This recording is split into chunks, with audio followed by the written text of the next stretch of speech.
बिस्मिल्लाहिर्रहमानिर्रहीम, अस्सलाम वालेकुम। मैं हूं मोहम्मद जुनैद हलीम। नाज़रीन, एक बार फिर से ईरान घुटनों पर नहीं आया बल्कि अमेरिका को शिकस्त फाश हुई है। सीज़ फायर का वक्त तो बढ़ा दिया गया है और कहा जा रहा है अमेरिका की तरफ से कि जब तक ईरान मुज़ाकरात की टेबल पर नहीं आ जाता तब तक ये सीज़ फायर जारी रहेगा। लेकिन खदशात और ख़तरात मौजूद हैं क्योंकि ईरान को लगता है कि ये जो वक्त दिया गया है अमेरिका की तरफ से ये ईरान के लिए नहीं है बल्कि अपनी तैयारी के लिए है, किसी और हमले के लिए। लेकिन माहिरीन की राय यह है कि इस वक्त जंग या एक बार फिर से किसी बड़ी जंग का आगाज कर देना दोनों ममालिक के मफाद में नहीं है, क्योंकि अवाम तंग आ चुके हैं, खर्चा बहुत बढ़ चुका है। यौमिया की बुनियाद पर $1 बिलियन से ज़्यादा का नुकसान उठाना पड़ रहा है अमेरिका को और तारीखी इजाफा भी किया गया है। दूसरी जंग अजीम की बात कहा जा रहा है कि अमेरिका ने अपने दिफाई बजट में इजाफा कर दिया है और भी बहुत से डेवलपमेंट्स हैं। किस तरह से नजम सेठी ने गोदी मीडिया को खामोश करवाया, किस तरह से ट्रोलिंग की जा रही है चाइनीज़ मीडिया की तरफ से डोनाल्ड ट्रंप की, क्योंकि अगले महीने उन्होंने चाइना का विजिट करना है और उससे पहले अगर मामलात हल ना हुए तो शायद जिस तरह का वेलकम वो एक्सपेक्ट कर रहे हैं, बिग फैट हग की बात कर रहे थे डोनाल्ड ट्रंप के चाइनीज़ प्रेसिडेंट की तरफ से उन्हें दिया जाएगा, ऐसा कुछ होने वाला नहीं है। तो किस तरह से CNN इसको रिपोर्ट कर रहा है, CNN से पहले ही बड़े खफा रहते हैं डोनाल्ड ट्रंप, लेकिन इस तरह की चीज़ों के बाद तो उनकी नाराज़गी लगता है और भी बढ़ जाएगी। साथ में CDF भारत के जनरल अनिल चौहान, उनकी तरफ से ऑपरेशन सिंदूर में नाकामी का एक और एतराफ़। तो खबरें बहुत ही दिलचस्प हैं। आज की वीडियो में कोशिश करेंगे कि सारी चीज़ें कवर की जा सकें और इस वक्त हो क्या रहा है, क्योंकि खबरें ये आ रही हैं कि कुछ मजीद जवाबी कार्रवाइयों का आगाज कर दिया है। IRGC की तरफ से कहा गया कि कोई भी अमरीकी मिस एडवेंचर को भरपूर तरीके से काउंटर किया जाएगा। फिर साथ में जो विजुअल्स हम आपको अभी दिखा रहे हैं ये ईरान की सड़कों के हैं, ये तेहरान की सड़कों पर है जहां पे मिलिट्री परेड हुई है। अपने बैलिस्टिक मिसाइल्स को आवाम के सामने पेश किया गया है और ये मैसेज दिया गया है ईरान की गयूर अवाम की तरफ से कि वो ना तो घबराए हैं ना ही डरे हैं अमेरिका की धमकियों से और ना ही उन्होंने साथ छोड़ा है अपनी गवर्नमेंट का। बैलिस्टिक मिसाइल्स भी दिखाए जा रहे हैं, अपनी कुव्वत का मुजाहरा भी किया जा रहा है और अपनी अवाम की जो जोश जज्बा है उसकी अक्कासी भी की जा रही है। और यही फ़र्क है अमेरिका और ईरान के अंदर। अमेरिका के पास वसाइल बहुत ज़्यादा हैं, उनका दिफाई बजट बहुत ज़्यादा है, उनके पास हथियार बहुत ज़्यादा और बहुत महंगे और बहुत जदीद हैं, लेकिन इसके बावजूद अमेरिका जीतने की ना वजह एक ये भी है कि अमेरिकी अवाम इस जंग की हिमायत में नहीं है। अमेरिका की अवाम ये समझती है कि ये इजराइल की जंग है जिसमें उसे घसीटा गया है और इसलिए बहुत से तज्ज़ियाकार, बहुत से माहिरीन ये कहते हैं कि शायद मिड टर्म इलेक्शन में अपने सर्वाइवल के लिए डोनाल्ड ट्रंप अभी वक्ती तौर पे कोई मुआहिदा कर भी लें तो लॉन्ग टर्म बेसिस पे जो 47 साल एक तनाव है या जो जंग है जिसकी तैयारी इजराइल कई दहाइयों से कर रहा है, वो एक मुआहिदे के जरिए या एक दो नशिस्तों के जरिए मामला हल नहीं होगा और लॉन्ग टर्म बेसिस पे ये जो आग है, ये चिंगारी जो है ये सुलगती रहेगी और किसी और बड़ी तबाही में तब्दील हो सकती है। लेकिन जो इंडिकेशंस हैं वो बहुत ही हैरानकुन है और सबसे पहले तो आपको दिखाते हैं कि चाइनीज़ मीडिया की तरफ से किस तरह से ट्रोल किया जा रहा है डोनाल्ड ट्रंप को और उसे रिपोर्ट कर रहा है CNN। Will Ripley is out front tonight from Taipei. China's censors not stopping new AI videos like these, mocking President Donald Trump and the Iran war. On Chinese social media, the message is clear. So far, he says, the biggest winner is neither the US nor Iran, it's China.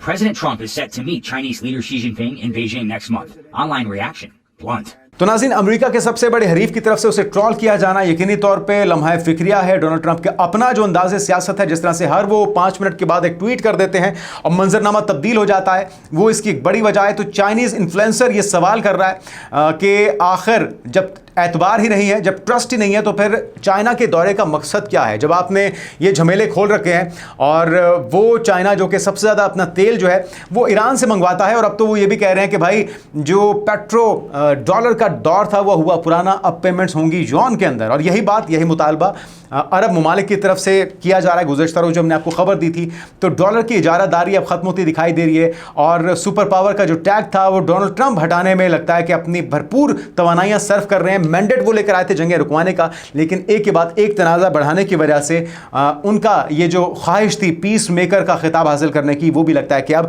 माजी का किस्सा बन जाएगी। लेकिन अब खबर यह है नाज़रीन कि दूसरी जंग अजीम के बाद अमेरिका ने अपने दिफाई बजट में सबसे बड़ा इजाफा कर दिया है। 44,000 से ज़ायद नई भर्तियां अपनी फौज में की जा रही हैं और जो इजाफा है वो लगभग $1.5 ट्रिलियन का है। जी हाँ, एक खतीर रकम जो है वो अपने दिफा पर लगाई जाएगी, अपना असला साजो सामान बेचा जाएगा, बनाया जाएगा और इस दुनिया में मजीद जंगें शुरू करवाने या उन्हें बढ़ावा देने का ये सामान इकट्ठा किया जाएगा। और इसके अलावा खबर यह भी है नाज़रीन के 34 ऐसे टैंकर्स हैं। यह खबर फाइनेंशियल टाइम्स की तरफ से रिपोर्ट की गई है कि जब से ब्लॉकेड लगाया है अमेरिका ने, तब से लेकर अब तक ईरान से ताल्लुक़ रखने वाले 34 जहाज़ जो हैं उस ब्लॉकेड से गुजर चुके हैं। तो वो जो दावा है या वो जो क्लेम है डोनाल्ड ट्रंप का कि हमने मुकम्मल तौर पर अपने हुर्मस को बंद कर दिया है, वो गलत साबित होता है। और असल मुद्दा तो था एटमी हथियारों के हसूल से रोकने का, उस पर लचक दिखाने को ईरान तैयार है। आपने हुर्मस के हवाले से भी ईरान लचक दिखाने को तैयार है, लेकिन असल मुद्दे से हटकर या अफजूदाशुदा यूरेनियम को कहाँ पे ठिकाने लगाना है, उसको महफूज कहाँ पर करना है, उसको मुंतकिल कहाँ पर करना है, ये सारे वो पॉइंट्स हैं जिस पे ईरान बात करने को तैयार था। लेकिन उससे तवज्जो हटा के फोकस कर दिया गया आपने हुर्मस पे, और उसका कंट्रोल भी अभी तक मुकम्मल तौर पर हासिल नहीं किया जा सका। बहरहाल जहाज़ कब्जे में लिए जा रहे हैं, जिस तरह से हमने आपको गुज़श्ता रोज़ खबर भी दी थी कि अमेरिका की तरफ से चाइना का एक आने वाला जहाज़ जो कि ईरान पहुँच रहा था, डोनाल्ड ट्रंप भी कहते हैं कि जिसमें चाइना की तरफ से कोई तोहफा था और उसमें जो चीज़ें थी वो ज़्यादा अच्छी नहीं थी। अब ये खबर आ रही है कि ऐसे 14 शख्सियात या इदारों के ऊपर, कंपनीज के ऊपर बैन लगा दिया गया है, उनके खिलाफ कार्रवाई की गई है, उनको ब्लैकलिस्ट कर दिया गया है जो ईरान को असलहा देना चाहते थे या फिर दे चुके थे। तो अमेरिकी हुकाम के मुताबिक पाबंदियों की जद में आने वाले अहदाफ में ईरानी तैयारे भी शामिल हैं और इस नेटवर्क से जुड़े अनासिर तुर्की और अमारात समेत मुख्तलिफ ममालिक में मौजूद हैं जिन्हें निशाना बनाया गया है। पूरी दुनिया पाकिस्तान की सिफारतकारी और पाकिस्तान की काविशों की मोतरफ है। पाकिस्तान की कोशिशों को खराज तहसीन पेश किया जा रहा है। डोनाल्ड ट्रंप ने भी जो ट्वीट किया है, जिस वक्त आप जानते हैं सीज़ फायर का वक्त रात गए ख़त्म हो गया था, सुबह 4 से 5 बजे के दरमियान ये वक्त ख़त्म होना था 22 अप्रैल को, और उसके बाद भी जो डोनाल्ड ट्रंप का ट्वीट आया, उन्होंने कहा कि फील्ड मार्शल आसिम मुनीर और वज़ीर-ए-आज़म शहबाज शरीफ की दरख्वास्त पर मैं इस सीज़ फायर को बढ़ा रहा हूँ जब तक ईरान मुज़ाकरात के लिए टेबल पर नहीं आ जाता। लेकिन ईरान अब काफ़ी ज़्यादा गुस्से में दिखाई देता है और वो कहते हैं कि जी पहले भी आपने कई बार धोखा दिया, अब हम नहीं खाएंगे। रशिया की हुकूमत भी यही कह रही है कि ईरान झूठे वादों के ट्रैप में आ गया है। जो वादे ईरान ने देखे थे या जिस पे वो एतबार कर रहा था अमेरिका उनको पूरा करेगा, वो सब झूठ था और ये चीज़ अब ईरान को भी समझ में आ रही है। पाकिस्तान की काविशें मुसलसल जारी हैं और गुज़श्ता रोज़ भी जिस वक्त ये खबरें बदल रही थी कि कभी जेडी वेंस के आने की बात हो रही थी कि वो रवाना होने वाले हैं, फिर कहा जा रहा था कि ईरानी ऑफिशियल्स का इंतज़ार किया जा रहा है। फाइनली जब वहाँ से कोई जवाब नहीं आया तो फिर अता तारड़ की तरफ से ट्वीट किया गया और दुनिया को बताया गया कि हमने कोशिश कर ली, अब बॉल अमेरिका के कोर्ट में है कि वो वादा खिलाफियां बंद करे, स्ट्रेट ऑफ हॉर्मुज़ को खोले ताकि ईरान भी मुज़ाकरात की मेज़ पर आ सके। साथ में डोनाल्ड ट्रंप ये दावा कर रहे हैं जो कि वादों जो कि हकीकत के बिल्कुल बरखिलाफ है कि यौमिया $500 मिलियन का ईरान को नुकसान हो रहा है। हर 5 मिनट के बाद तो वैसे उनका बयान आ जाता है, कोई ना कोई ट्वीट आ जाता है जो कि चीज़ों को बिगाड़ देता है बजाय इसके कि बेहतर किया जा सके। लेकिन अब ईरान भी तुर्की ब तुर्की उनका जवाब देता है और वो कहते हैं जी डोनाल्ड ट्रंप के ईरान के पास अपने फौजियों को, अपने पुलिस जवानों को देने के लिए तनख्वाहों के पैसे भी नहीं हैं। तो ईरान ने ना तो दरख्वास्त की है अमेरिका से, ना ही उसने कोई ऐसी मजबूरी अपनी बयान की है। हाँ, नुकसान हो रहा हो लेकिन उनका नुकसान इतना बड़ा हो नहीं सकता क्योंकि उनकी जो महीने भर की आमदनी है या जो ट्रेड है वो $2 से $4 बिलियन से ज़्यादा की नहीं है। तो एक दिन का $500 मिलियन का नुकसान होने का दावा यकसर गलत है और इस तरह की गलत बयानियाँ मुसलसल जो है इस मुज़ाकराती अमल को नुकसान भी पहुँचा रही हैं। अच्छा, आपको एक और ख़बर भी आपने देखी होगी जिसमें 8 ख़वातीन की रिहाई का मुतालबा किया डोनाल्ड ट्रंप ने। उन्होंने कहा कि ईरान अगर चाहता है कि मुज़ाकरात में गुडविल जेस्चर दिया जाए तो इन 8 ख़वातीन की फांसियों को या एग्जीक्यूशन को रोक दिया जाए, जिस पर ईरानी गवर्नमेंट का रिएक्शन आया। वो कहते हैं भाई डोनाल्ड ट्रंप फेक न्यूज़ के ट्रैप में आ गए हैं, ऐसा कोई ईरान का प्लान नहीं है इन 8 ख़वातीन को फांसी पर लटकाने का, तो ये एक झूठी खबर है। तो हम उम्मीद करते हैं कि अगर ये चीज़ डोनाल्ड ट्रंप को समझ में आ जाए तो इसका भी एक मस्बत जवाब आना चाहिए क्योंकि बहरहाल उन 8 ख़वातीन को फांसी अभी तो कम अज़ कम नहीं लगाई जा रही। ईरान ने जंगबंदी में तौसी फौजी कार्रवाई के लिए वक्त हासिल करने की चाल करार दी है, जिस तरह से मैंने आपको पहले भी बताया। और साथ में ईरानी गवर्नमेंट ये कहती है कि जो हारा हुआ फ़रीक है वो कम अज़ कम उसको यह हक हासिल नहीं है कि वो अपनी शराइत रखे या उन शराइत को मनवाने के लिए किसी किस्म का दबाव ईरान को बढ़ाया जा सके या उसमें लाया जा सके। अब आते हैं नाज़रीन भारत की तरफ। भारत के अंदर मुसलसल प्रोपेगेंडा, झूठ और इस वक्त इंतखाबी मुहिम के लिए माहौल तो बनाया जा रहा है, लेकिन किस तरह से गैर जिम्मेदारी का मुजाहरा करते हुए अमेरिका ईरान की जंग के अंदर नजम सेठी साहब से जो सवाल किया गया, घसीट के ऑपरेशन सिंदूर को लाने की बात हुई, किस तरह से शटअप कॉल दी गई उनकी तरफ से, जरा सुनिए। Those days are over. This particular government and this regime are focused on Pahalgam happened a year ago, sir. back on the string. And so Sandur, and you know what happened in Sandur. You didn't get any sympathy from anywhere. Nobody believed your story. So let's leave there. Let's leave it at that. Let's not get into India-Pakistan in this discussion. तो नाज़रीन, जैसे जैसे दिन करीब आ रहे हैं operation बुनियाद महसूस के, जिसको हम तो सेलिब्रेट करेंगे, और भारत के अंदर इस वक्त अपने नाकामी और ज़िल्लत को रिकवर करने के लिए, उन ज़ख्मों पे मरहम रखने के लिए झूठ और प्रोपेगेंडा एक बार फिर से आपको दिखाई देगा, जिससे आपको चौकन्ना रहना होगा।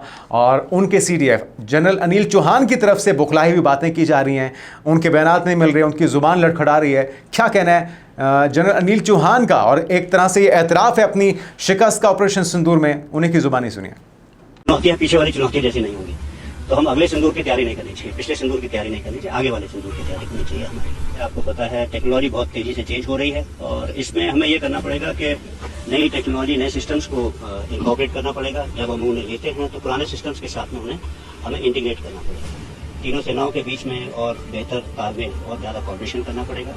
और आखिर में मेरे ख्याल से जो पुरानी और नई डोमेन में जो हम क्षमताएं बढ़ा रहे हैं, सर्विसेज जो है पुरानी डोमेन में क्षमताएं बढ़ा रहे हैं, आईडीएस नई डोमेन में क्षमताएं बढ़ा रहे हैं, तो उनको एक तरह से इंटीग्रेट कर रहे हैं। हुकूमत पाकिस्तान ने भी बड़ा वाज़ेह कह दिया है, और अताताड़ की तरफ से भी गुफ्तगू करते हुए, ट्वीट करते हुए बताया गया है कि किसी भी मिस एडवेंचर का मुंह तोड़ जवाब देने के लिए हमारी फोर्सेस तैयार हैं। पूरी दुनिया भी जान चुकी है कि इनके झूठ को पिछली बार भी किसी ने नहीं खरीदा, इस बार भी कोई मिस एडवेंचर हुआ तो पाकिस्तान की इज्जत साख मरतबा और पाकिस्तान की तैयारी पहले से बहुत बेहतर है।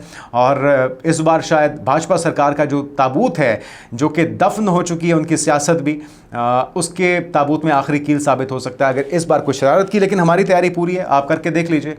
मूवीज़ में तो आप खुद को फातेह करार दे सकते हैं, और वही वाहिद प्लेटफॉर्म रह चुका है। खैर, अब तो इनकी मूवीज़ भी पिटने लग चुकी हैं, तो कोई चांस नहीं है मोदी जी इस बार आपको इंतखाबात में कोई भी जो ड्रामा है, जो झूठ है, वो कामयाबी दिला सकेगा। क्योंकि अब लगता यह है कि जो समझ बूझ रखने वाले इंडियंस हैं, वो भी इस 2 नंबरी और इस चालाकी को और इस गोदी मीडिया के प्रोपेगेंडे को समझ चुके हैं, और वो जानते हैं कि पाकिस्तान अमन का दाई है। इस दुनिया को उसने एक बड़ी तबाही से बचाया है। हमारी दुआएं हैं कि पाकिस्तान एक बार फिर से दूसरे मुज़ाकराती दौर का टेबल सजाने में कामयाब हो जाए, दोनों मुज़ाकराती फ़रीक़ैन को लाने में कामयाब हो जाए, और मुस्तकिल अमन की शक्ल इसे देने में और मुस्तकिल जंगबंदी में तब्दील करने में कामयाब हो जाए।